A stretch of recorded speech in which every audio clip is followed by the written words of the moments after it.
Lembaga Pemuliaan Lingkungan Hidup dan Sumber Daya Alam Majelis Ulama Indonesia bekerja sama dengan Interfaith Rainforest Initiative Indonesia menggelar acara pelatihan pembangunan kesadaran ekologis di tengah masyarakat kepada komisi badan dan lembaga internal di Majelis Ulama Indonesia. Acara pelatihan ini mengusung tema peran pemuka agama dalam perlindungan hutan dan hak masyarakat adat. Acara ini digelar pada Sabtu 12 Juli 2025 di Aula Buya Hamka Majelis Ulama Indonesia, Jakarta. Hadir dalam acara tersebut Ketua Majelis Ulama Indonesia Kiai Haji Sodikun, Ketua Lembaga Pemuliaan Lingkungan Hidup dan Sumber Daya Alam Majelis Ulama Indonesia Hayu Prabowo, Deputi Sekjen Aliansi Masyarakat Adat Nusantara Erasmus Cahyadi, serta para peserta dari Komisi Badan dan Lembaga Majelis Ulama Indonesia Pusat. Ketua MUI Bidang Kesehatan dan Lingkungan Kiai Haji Sodikun mendorong pemuka agama berperan dalam membangun kesadaran ekologis di tengah masyarakat. Hal ini mengingat adanya potensi krisis iklim di masa depan. Selain itu, menurut Kiai Sodikun, MUI ingin memperkuat kapasitas pemuka agama agar mampu menjadi katalis perubahan di tingkat akar rumput yang menekankan pada aspek nilai-nilai keagamaan dan ilmu pengetahuan, sehingga sinergi antara ilmu pengetahuan dan nilai-nilai keagamaan akan menghasilkan solusi yang lebih holistik. Dan ini masalah yang sangat kompleks, jadi nggak mungkin kita tangani sendiri-sendiri, harus ada kolaborasi bersama-sama, khususnya kepada tokoh-tokoh agama. Kita memadukan ya antara sains itu dengan spiritualitas.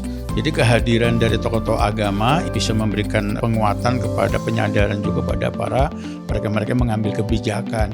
Jadi ini sangat strategis sekali ya, dan ini bisa dilanjutkan ya dalam memberikan pembekalan ya kepada para peserta pelatihan ini, seperti itu.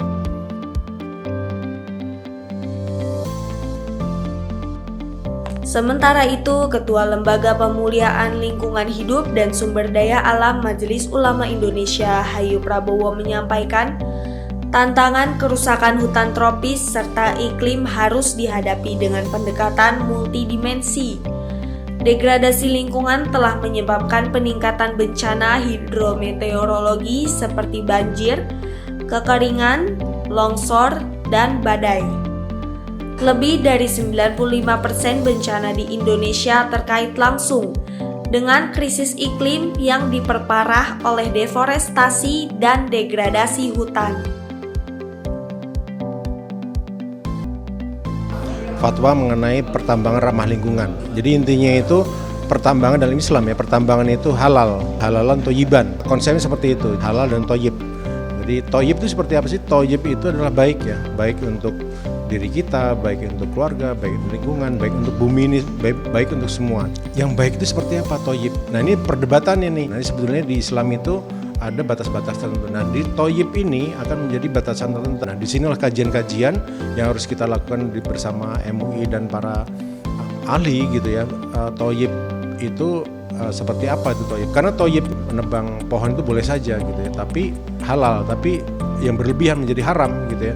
Nah ini kemudian itu menjadi suatu bahasan tertentu dan itu intinya harus berbasis pada ilmiah. Nah justru kajian pada hari ini dan pada majelis agama yang lain itu membahas mengenai bagaimana moral dan etika itu menjadi terpadu gitu. Jadi ada satu lagi ini ya kaidah di mana menghindari mafsadat itu lebih utama dari mengambil manfaat. Mafsadat itu seperti apa?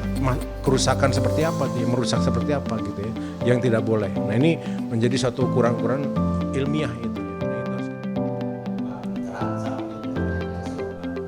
Dari Jakarta, Tim Liputan MUI TV melaporkan.